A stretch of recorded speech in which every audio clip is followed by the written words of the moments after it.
Hi, I'm Marta Waller. I'm here with world-renowned plastic surgeon, Dr. Richard W. Fleming. How are you? Hello.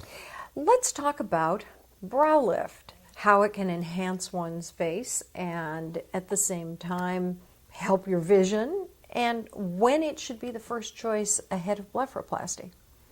You've asked a lot of questions there. Let me take them step by step. Okay, I'll just listen. First of all, the brow lift, the forehead lift, is not a new concept. I mean, it was described in the early 1900s, so this is not new. And the reason we're doing a brow lift is several. First of all, forehead aging. The brows will fall.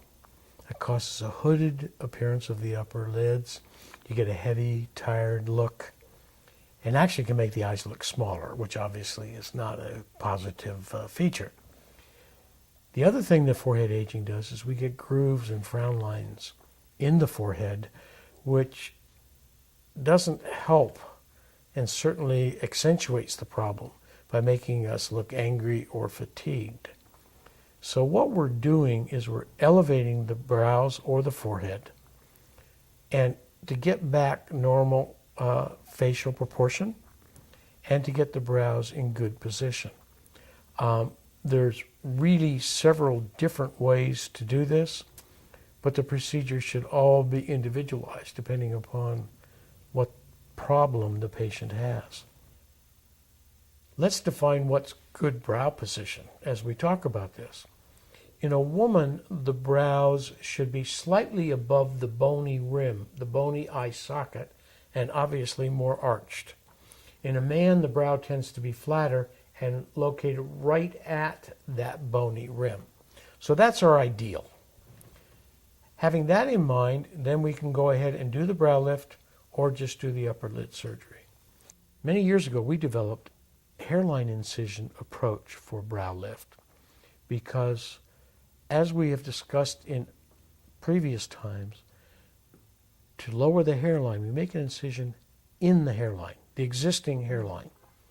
Right along the front. Right in the front, okay? Right at the hairline. We come down under the skin, or the skin and muscle, mobilize that, mobilize the brows, and lift up. What we're then removing is bald skin in front of and below their existing hairline. So we use this technique when we want to lower the hairline as part of our brow lift, or in patients we want to maintain their hairline. Because the other techniques that I talked about, we're going to raise the hairline. So in those 90% that have a high hairline or normal hairline, we can maintain it or alter it favorably by using this hairline incision. We camouflage this incision by burying the follicles, hair follicles, under the skin closure, which grow through and in front of the scar. So when it's complete, we can style the hair any way we choose. It's not an obvious incision at all. In fact, it can't really be seen. There's many indications for a brow lift. Low brows, obviously. Right. When you have horizontal grooves, wrinkles in the scalp. When you have the vertical lines, the frown lines between the eyebrows. When you have transverse creases at the root of the nose, which is very common. And we also can use the technique for those people who need bony contouring. You see individuals that have a very harsh bony prominence immediately above their brows. It makes them look angry or sinister. So we can apply this hairline, forehead, brow lift for many different problems, which we do.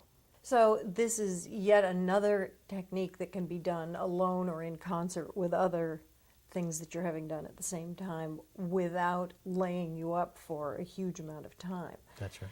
And again, you can reach Dr. Fleming at richardwflemingmd@gmail.com, and he is the man to talk to about brow lift, among other things. So until next time, I'm Marta Waller. We look forward to seeing you again.